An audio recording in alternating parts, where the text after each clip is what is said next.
On this episode of the Bronze Metalist podcast, we talk about Oh, What the Future Holds by Fit for an Autopsy.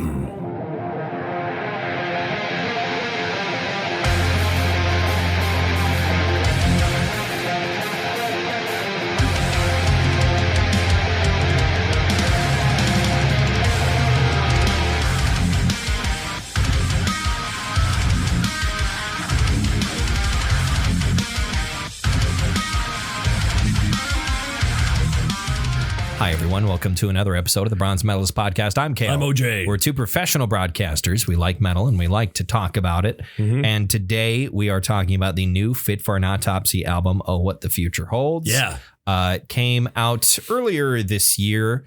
And I listened to it a little bit before like the last week. Mm-hmm. And I liked it, but I was just like, I had other things. We were, listening to like Spirit Box and stuff like that. Right. And a whole bunch of other stuff got in the way. And then over like the last week, this album has taken over my life. Holy shit. I feel like every offering they have is better than the last. Oh, absolutely. They have done nothing but ascend, in my opinion. Although I think generally I like Hellbound more than Absolute Hope, Absolute Hell, which I haven't gone back to in a while. Mm-hmm. Absolute Hope, Absolute Hell was Joe's first album. Their vocalist, not their new vocalist anymore, but their vocalist, that was his first album with them. Mm-hmm. And, it marked kind of a shifting point in their sound towards the more, very clearly sort of Gojira influenced style that they have. Also have a Joe. Also has a Joe. Yeah. That is their singer. But that's sort of when that shift started to happen. Mm-hmm. And they hadn't quite figured it out just yet. And so they were sort of in between the more raw kind of, 2010 sort of era deathcore, and starting to figure out where they wanted to be. I've read reviewers refer to them as post-deathcore. Post-deathcore. And frankly, I have difficulty disputing that, despite how, pretentious it sounds. Right. We're a post-deathcore band. Yes. You wouldn't understand. It sounds pretentious, but I have a hard time not thinking that it fits them. And I think there's a lot of bands that are trending in this direction. I mean, we listened to Whitechapel's new album a few months ago, and I think there's a lot of bands that started, in the late 2000s into the 2010s that are starting to, I think deathcore as a whole, the entire genre is kind of shifting, starting to shift towards moodier and slightly more melodic songwriting, which is not something I'm going to complain about because I think it makes for more interesting music. It's the thing that I enjoy more. You can only do so much of one thing. If you get a large number of bands all doing the same thing, it's been done now. Now we have to take that thing and make it different. And that absolutely has been deathcore for the previous decade. Is kind of every band was doing a slightly different version of the exact same thing. And you can only listen to, super heavy crushing breakdowns over and over again so many times before you go like, all right, is somebody going to do something kind of different? Like, I think like Carnifex was one of the first to sort of step away from the pack and sort of break the mold of like the Suicide Silence era of deathcore, and Carnifex sort of steps away and starts doing like stuff that's more black metal influenced. And there's been sort of other bands that have kind of followed in that path, newer bands at that time, like Lorna Shore starting in like 2013-ish, sort of taking on kind of certain black metal elements, not so much sonically and musically, but more aesthetically on a kind of an aesthetic level.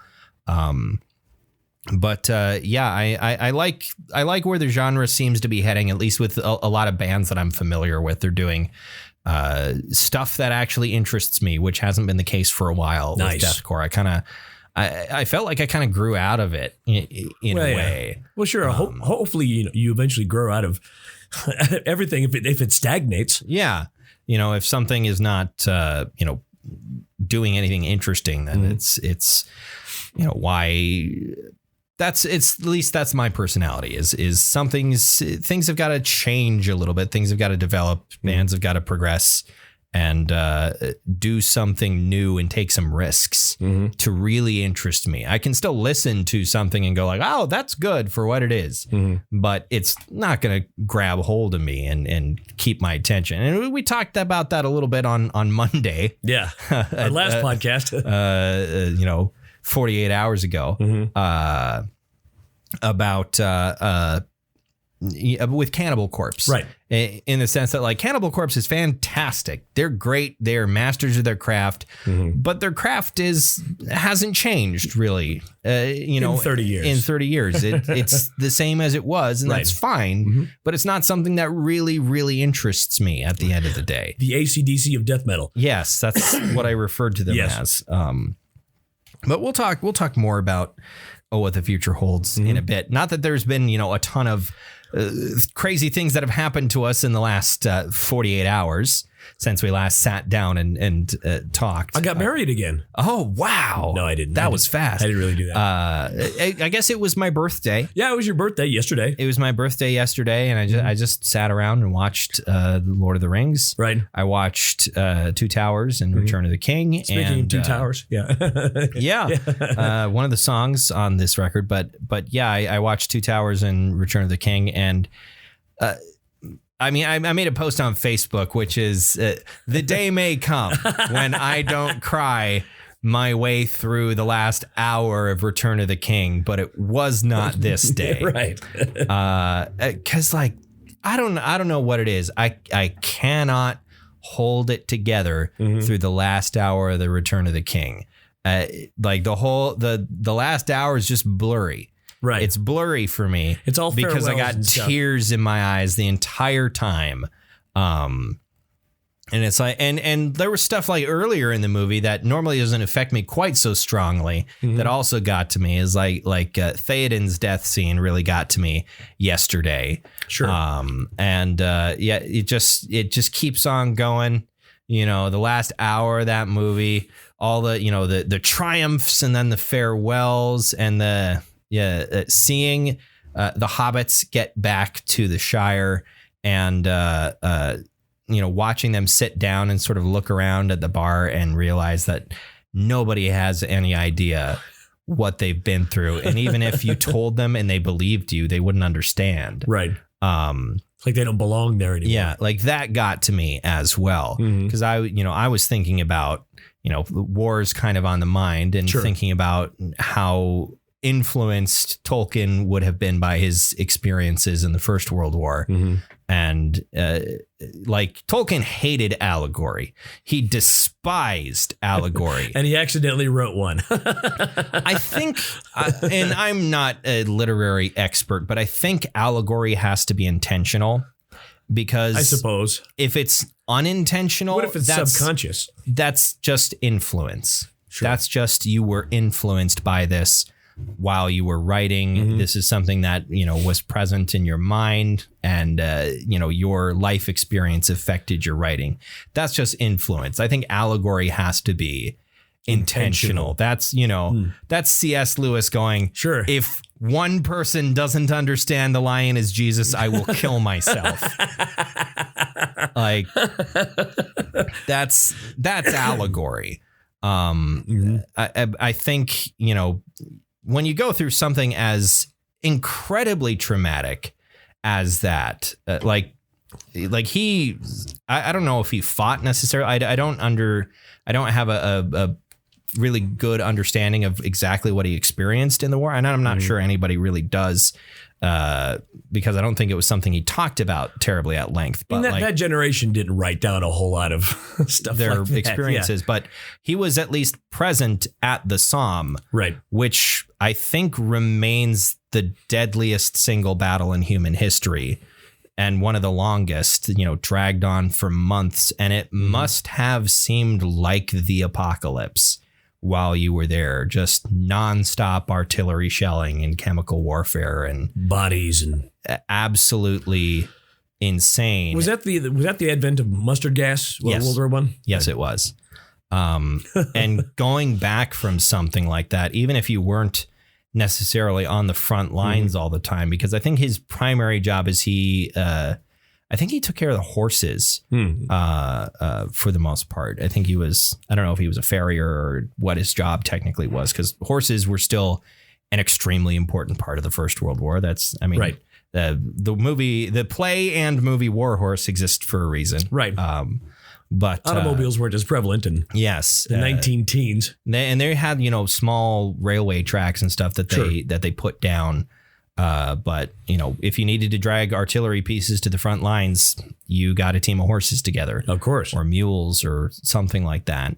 But yeah, like imagining it, really what got to me in that scene of them going back was imagining him or anybody like going back home after something like that and trying to, as Frodo says, pick up the threads of an old life. Mm-hmm. How do you do that? How could you possibly pretend like things have gone back to the way they were when there's no way that they can? Mm-hmm. Even if you literally saved the world, you have been irreversibly damaged and changed by what you went through. And that really deeply affected me. I know that feeling to some extent. It's just like, yeah, everything's different now. I mean, I left North Dakota, Minot, North Dakota, and went to a developing nation for 3 years. Yeah. Saw people murdered, was hit by giant bugs, saw poverty, disease. It was crazy. And then I came back to Minot, North Dakota. You go back to North Dakota and it's like, what the fuck is any of this? Yeah. Have you seen what's out there? What the fuck? Yeah, it's that got to me a lot yesterday. And then, all the farewells at the Grey Havens and all that.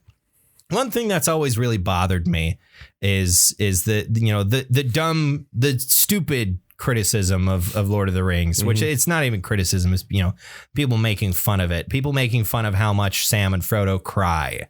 Right. I despise that, not only because it's like it's okay for men to cry, that sort of thing, not only because of that. Hobbits are technically men. True. Yeah, they're just small, with furry feet. Yes. But not just for those reasons, but also for the fact that it's like, tell me you wouldn't. Tell me you wouldn't go through what they're going through or something like what they're going through and you would hold it together and be perfectly stoic. No, you and your best friend, who, by the way, are not soldiers. No, you've not been trained for this. You're not Aragorn. You're gardeners who spent your entire life, being raised for the, being told that someday you will be the king of this nation and, growing up in Rivendell and then spending years and years wandering the wilds of the world and fighting, all kinds of orcs and monsters and all that sort of thing. No, you grew up in the closest thing to a utopia that world has.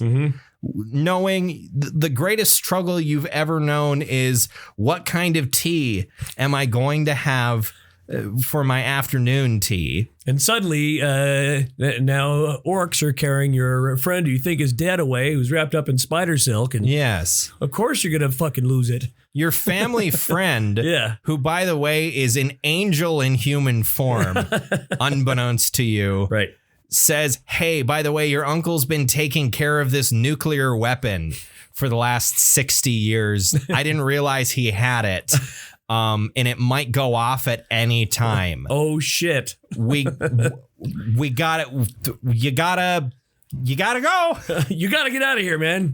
Like, yeah, anybody would cry a lot. There are these undead monsters on horses that are gonna come after you.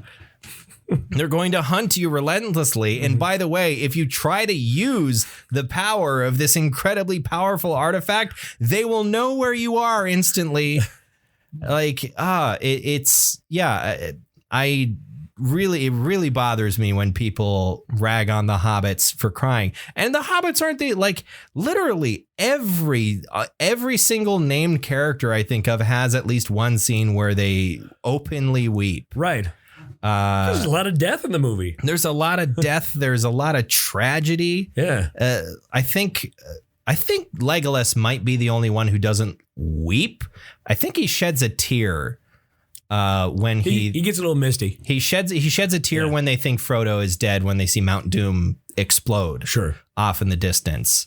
Other than that, I think Legolas is by far the most stoic, but also he's not only an elf, but also a young elf. Right. Because pretty much all the older elves, excepting Galadriel, are pretty depressed because they've lived too long in a world that sucks. Do we see, oh my God, what am I Elrond? Elrond. Do we see Elrond cry at all? Yes. I'm trying to, I know he tears up when he shows up with Arwen at the end of the movie to basically hand her off to Aragorn. But I'm trying to remember if he sheds a tear before then. I think he does. But he's very depressed and angry for the rest of it, for good reason. Elrond has had a shitty life and a very long one. Yeah, it's been a long, shitty life. Like when he was a kid, which is 6,000 years in the past, his dad left him and his brother and his mom to go off sailing for a pack of smokes to try and go to Valinor to convince the gods not to abandon Middle-earth and to help them fight Morgoth. And while they are there, a bunch of other elves show up to take his mom's pretty gem that she has because they swore to their dad they'd do anything to get that pretty gem back. Sure. So they kill a whole bunch of people. Their mom jumps off a cliff and turns into mist and then goes and meets up with their dad. They're parentless at this point. And then one of the brothers, these sons of Fëanor that murdered all of their friends and family is like, well, I guess somebody's got to adopt you. So like one of the people that destroyed their village for the sake of getting this stupid fucking piece of jewelry adopts them. And then after an apocalypse, which is the gods coming back to Middle-earth to destroy Morgoth, they are told that since they are technically half elves, they have a choice whether they want to be men or elves. And his twin brother decides he wants to live life as a man, which means he will eventually die. Right. In a few years. And Elrond is like, well, okay, I want to be an elf, so I guess I'm going to live forever. Cool. I can't remember exactly what happens to Elrond's wife. By the way, one of his adoptive dads, I can't remember which one Maglor is, if Maglor throws himself into a volcano or if he wanders Middle-earth for all eternity until he turns into like a spirit. I can't remember which one Maglor is, but Maglor is the one who adopted him. By the way, his biological dad, because you're not supposed to go to Valinor unless you're specifically asked. They're like, all right, cool. We'll listen to you. We'll go and save Middle-earth. But also, you're going to have to sail around on this ship in the sky for the rest of forever. You don't get to go home again. Because kind of shitty. The Valar are not quite Greek god level capricious. Actually, not even close, really. But they definitely aren't fun. Like Ulmo is probably the best out of all of them, and he still is kind of a dick sometimes. Right, especially when you tickle him. Yes, but anyway, like I can't remember.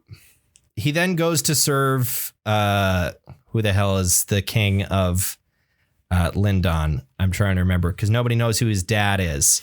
I don't remember. Anyway, he was the Elvish king that led them into the Battle of the Last Alliance against Sauron. Sure. He dies there. Elrond is left as like the last, major lord of the elves in the western half of Middle-earth. His wife falls sick or something and has to leave Middle-earth early. And then his daughter falls in love with a man, and he's like, I'm destined to lose everyone I love. There's a reason why Elrond is so cranky all the time. Right. Like, because I remember as a kid watching Lord of the Rings and going like, why is Elrond such a dick? Why is he so angry and cranky all the time? And then, reading that stuff from the Silmarillion and supplementary materials, like, oh, that's why. Sure. Elrond just lived a long time and none of it was fun. I feel bad for the guy. Yeah. Hugo Weaving is fantastic as Elrond, though. He's fantastic at everything he does. Hugo Weaving is I think, universally great. But that was my however many minute tangent. I think another about thing Legendarium lore. Made him cranky was that found out that his daughter was actually the daughter of Steven Tyler. That's true. Yeah. Yeah. That would his real daughter. Yeah, I know. Liv Tyler. God, Liv Tyler. Yeah. Like as a kid, I mean, probably my earliest like celebrity crush is Liv Tyler. Really? She didn't know he was her father until I did know that. Yeah. Yeah. Later. But then I was watching this and I was just like, you know what? I mean, obviously it's Cate Blanchett. Right. Extremely attractive woman, but also it's like, is Galadriel my type? Powerful, but also like powerful, beautiful, and also creepy. A little bit creepy, yeah. Genuinely quite unsettling. I don't know if Galadriel's my type, but there's something about that. Arwen's not creepy though. No, she's not. Yeah. She's down to earth. Arwen's fairly, she's in the movies, she's badass. In the books, she doesn't really do anything. Yeah. I remember seeing the thing of like, for girls or for gay men or anyone attracted to men, I guess, growing up, it's like when you're young, you're in love with Legolas. Sure. And then, when you get a little bit older, oh, you're in love with Aragorn. And then once you hit about 30, you're like, Sam's pretty great. I'd settle for Samwise Gamgee.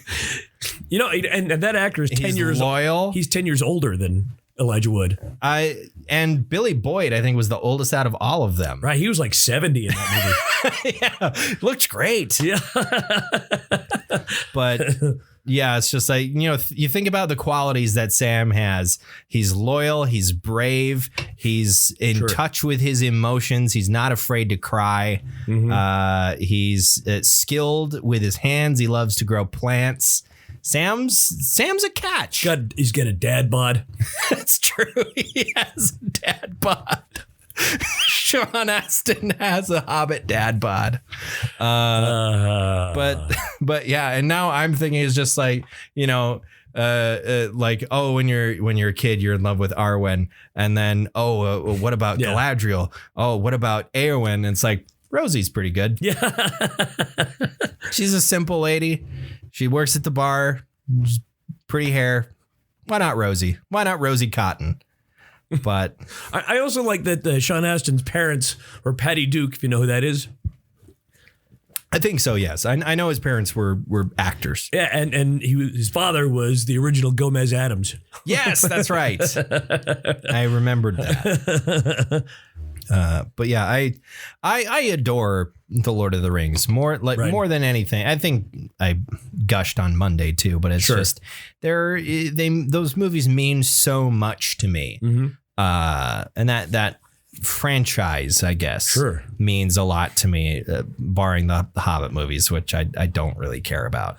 They're enjoyable. They're not bad movies. They aren't bad movies, but they could, I think, pretty easily have been so much better. It's just that so much of the team that made them kind of checked out. They didn't. Peter Jackson didn't want to do it. Right. And why did he make 3 movies? That was studio pressure. If you remember the Lindsay Ellis series of videos about The Hobbit, which is fantastic, by the way. If you're interested in the production nightmare that was the making of those 3 Hobbit movies, YouTube channel Lindsay Ellis has a fantastic series of video essays about the behind the scenes hell that was the making of those movies. And it's odd that like they feel so uncohesive, despite the fact that like so much of the team that made those movies was the same team that made the Lord of the Rings trilogy. It's just that most of them didn't want to be there. Like, we've already fucking done this. And they hadn't planned to be there. Right. And it was just the movies leave me feeling kind of hollow, because I want that special feeling that I get from the Lord of the Rings trilogy, and that it is not present. But the thing is, you went through the Lord of the Rings and now you're back again. I went there. And I'm back again. How can it be the same? How can it? Yeah. How do you pick up the threads of an old life?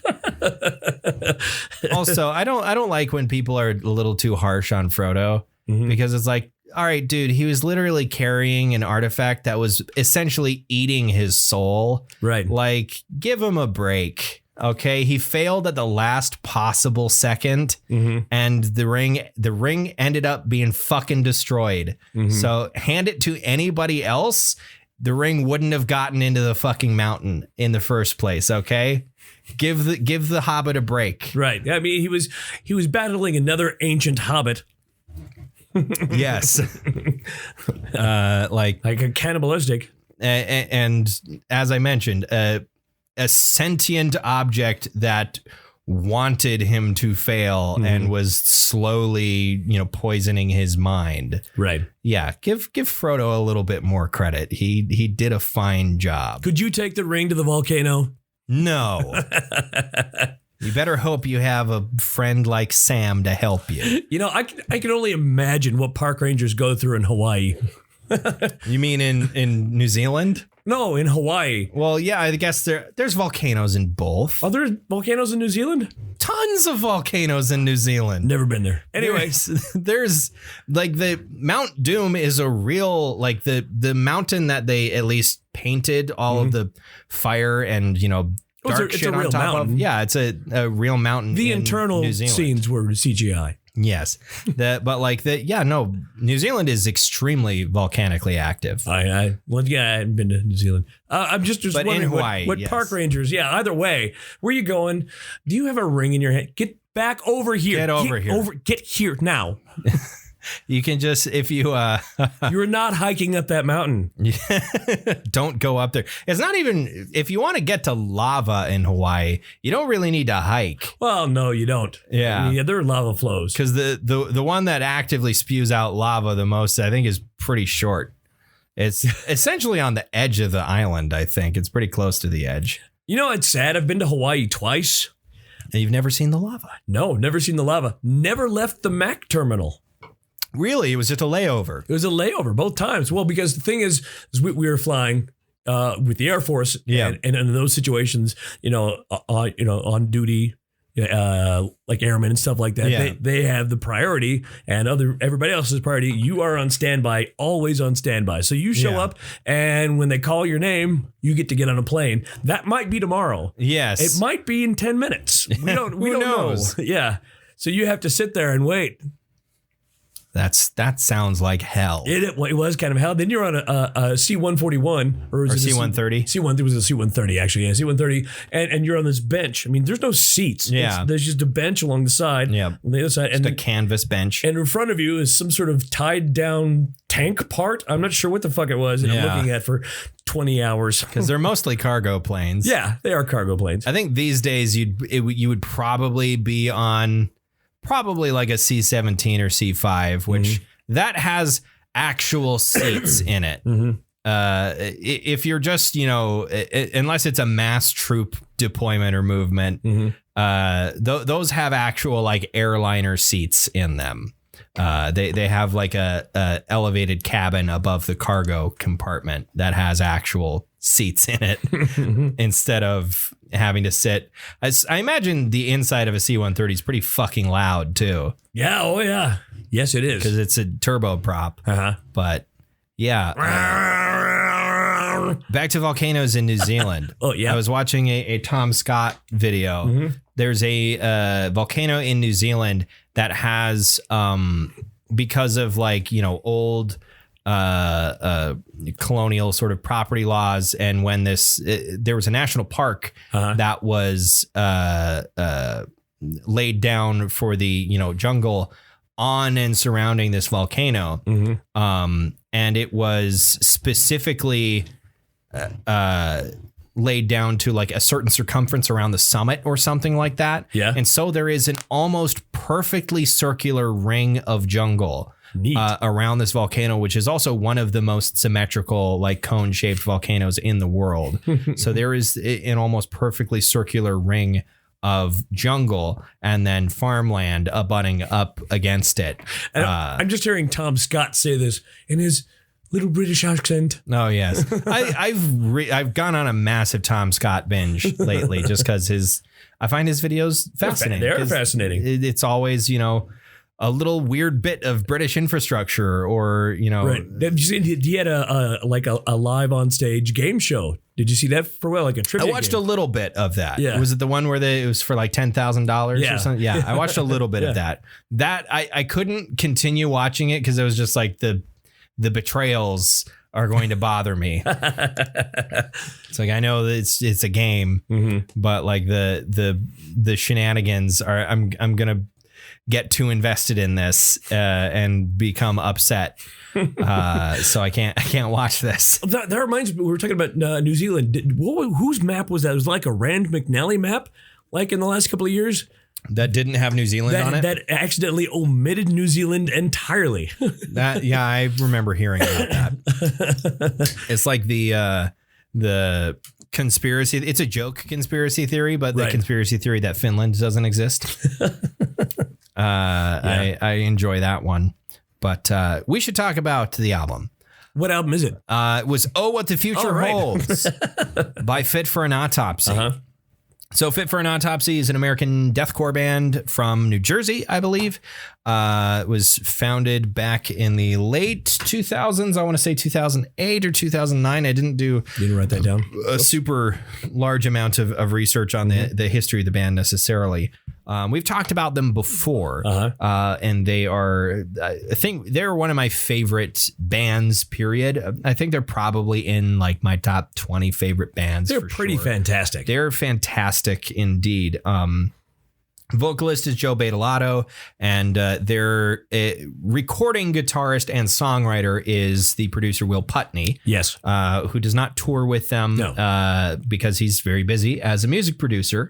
And in his spare time, he writes material for them, and they're out on tour. They come back. Fantastic guitarist Pat Sheridan, as well as the lead guitarist. Right.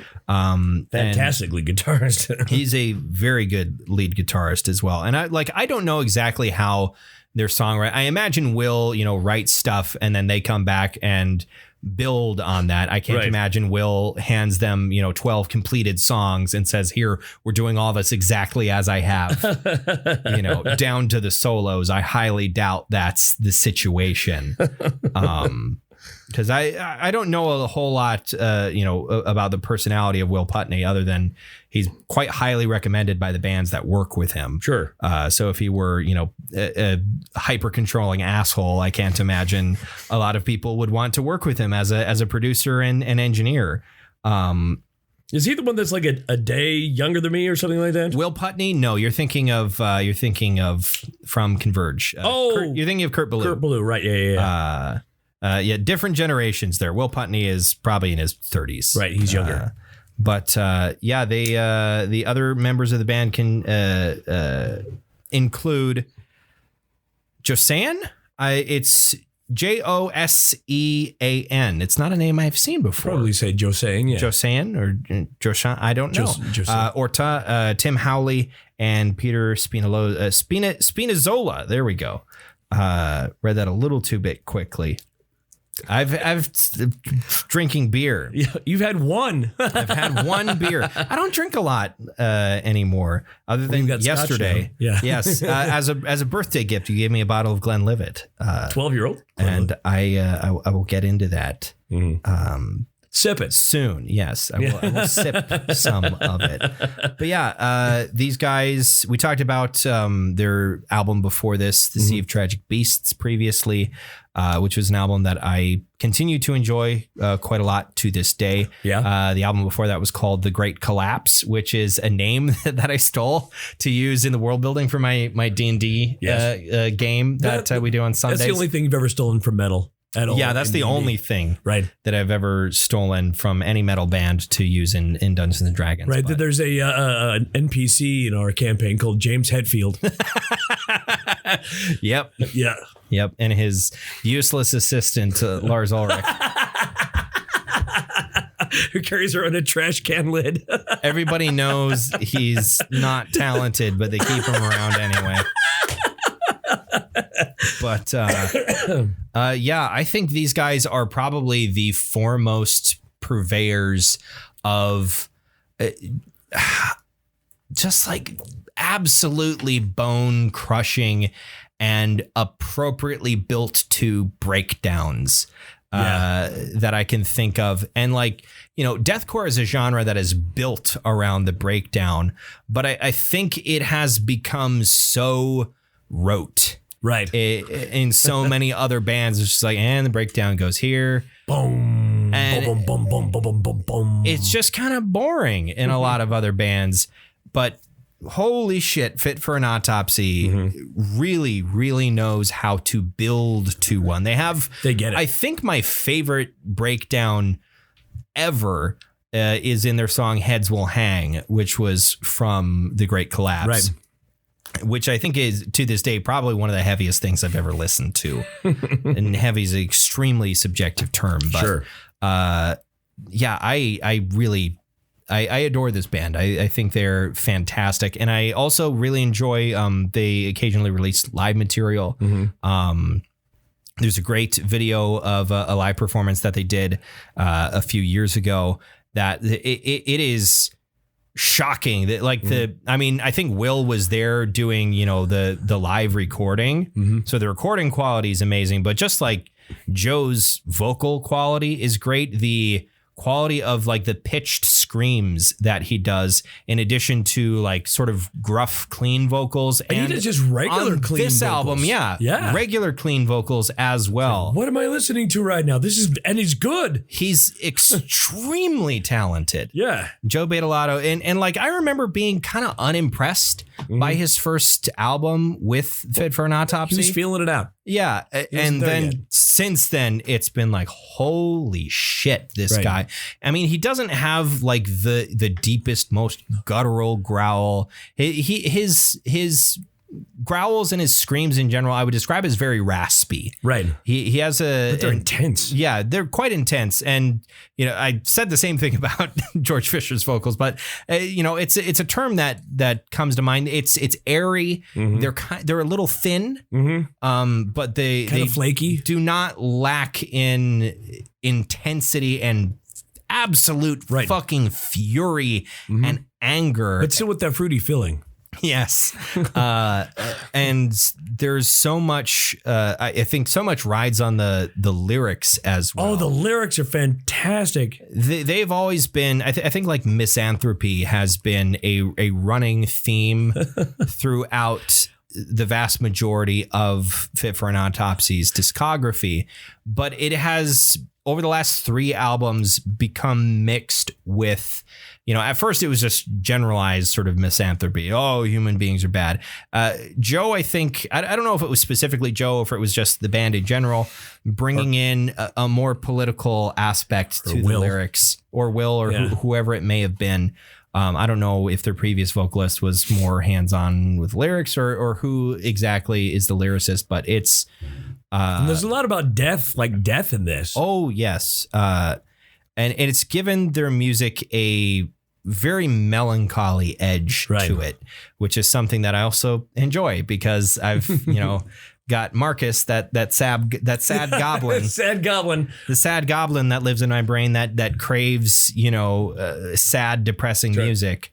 Yeah, or even I mean, the first time it was in the second song on the album. It said, "It's never too many graves. It's always not enough shovels." What the fuck did he just say? Yeah, there is, and Jesus Christ, can the man deliver a one-liner? Yeah, like that's a thing in core music is the pre-breakdown one-liner essentially, and Joe really delivers them like no one else I can think of.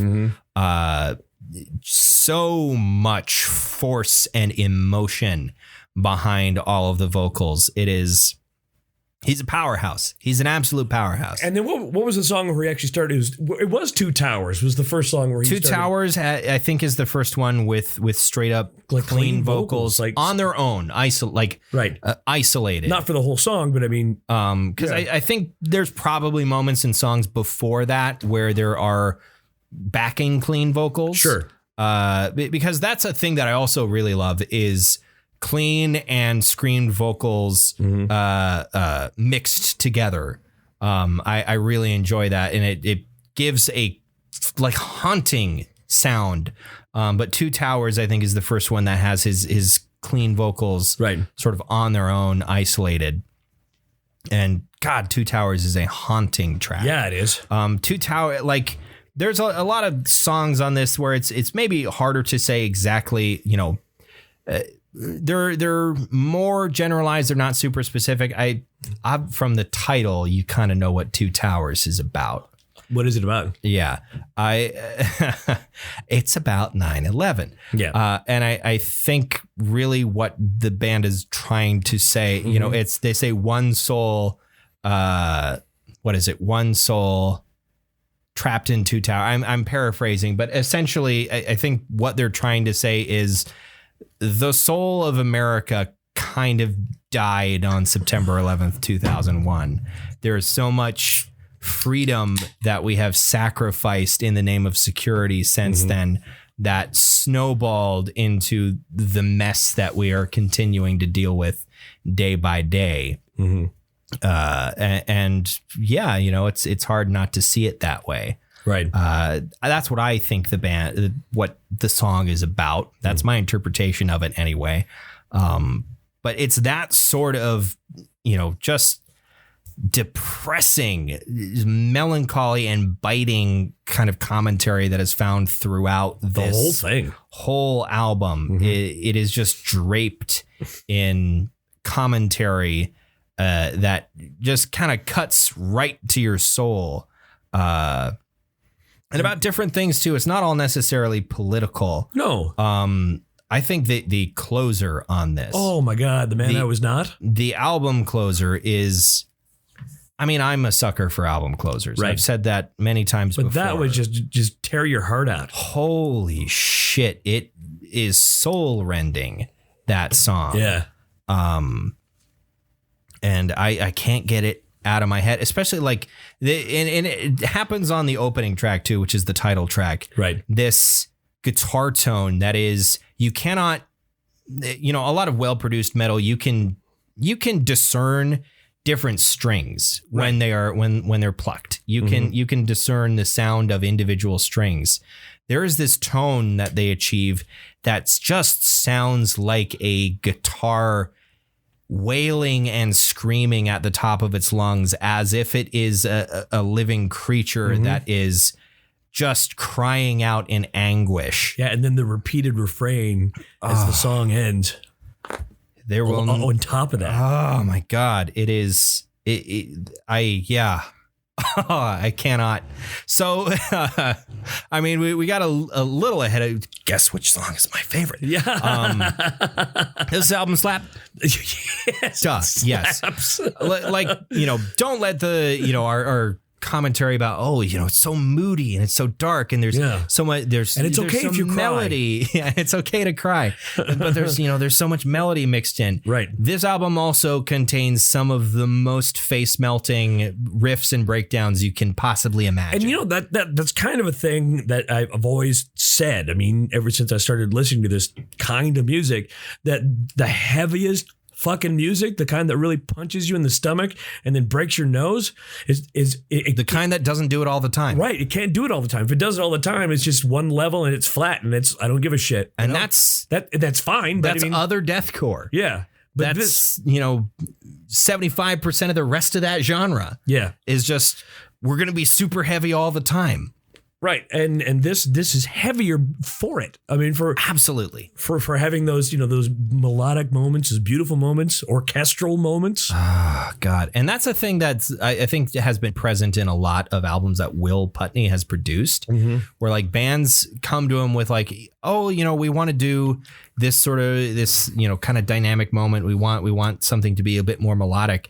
And he shows up with like, yeah, we're going to do some strings. Yeah. We're going to do some strings. We're going to do some piano. It's going to be haunting. There's the last two Silent Planet albums, he's brought that element in as a producer, which that'll be my next thing is we were going to get to it eventually, but this grabbed hold of me and grabbed me tight, and it was just like we have to talk about this album.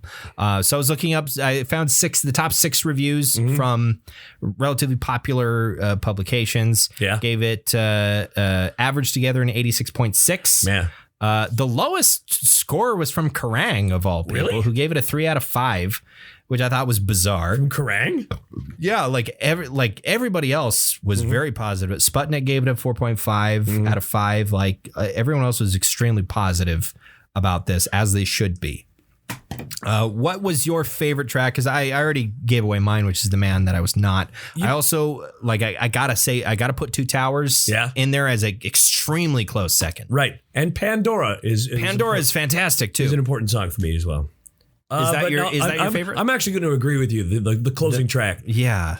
Was like hair on the back of my neck stand up kind of. It is. I cannot emphasize enough. It is haunting. It is a truly haunting track. I don't think that's a word that I use a lot to describe, certain kinds of metal. Metalcore. It's the only word I can think to describe the vibe of that song. Is just positively haunting. So what metal are you bestowing upon gold. this? Like, yeah, it's a gold. Yeah. Mascanada, Chewbacca. It's gold. Yeah. It's gold. It's a gold. I like. We were talking about, me stealing metal stuff to use in D&D. It's like the character that I play in my Saturday game. Tom Araya. Tom Araya. Yeah. But like if there is a real chance that his life in game is going to take a very drastic turn for the worse because of, certain things. And listening to this, I was like, oh, this is like his anthem music here for it. What will happen? Like, because I'm always thinking about character ideas in D&D and things that I might want to do and backup characters that I might want to play and that sort of thing. That's what I do in my free time is I come up with imaginary people to pretend to be. It's like, oh, I know what like The Man That I Was Not would be his, because I always make playlists for these characters as well. And that would be the closer of that playlist for sure. But next week, what do you want to talk about? See, the problem I have is that I'm getting senile. Because I'm so old. So you're forgetting what we've already listened to? Yeah, I don't know if we've talked about Torn Arteries yet. Torn Arteries by whom? By Carcass. I don't think Have we only done the one Torn Carcass Arteries. I think we did Heartwork. I know we did Heartwork. But I think that's the only Carcass album we've done. Okay, because Torn Arteries came out last year. and that's their new one. That's their new one. Okay. We're doing Ketchum. We're doing Ketchum? We're doing Ketchup. Hi, I'm Ash Ketchum. I've got a weird raspy voice even though I'm 11 years old. I'm gonna go get some Pokemon. I'm Ash Ketchum. I don't know why that's, if you're a middle-aged woman who's doing a voice of a young boy in an animated production, which happens extremely often. A lot, yeah. They always have the raspiest voice. I don't know what it is. And it's like, I've met 10-year-old boys. They don't sound like that. They don't sound that way. Oh man, I wish I would either get better from this whatever or cold die. or die. One of the two. Oh. It's like Red said, I want to get busy living. Or get busy dying. But yeah, so let's do Carcass's Torn Arteries, which I last listened to in a Wendy's drive-thru.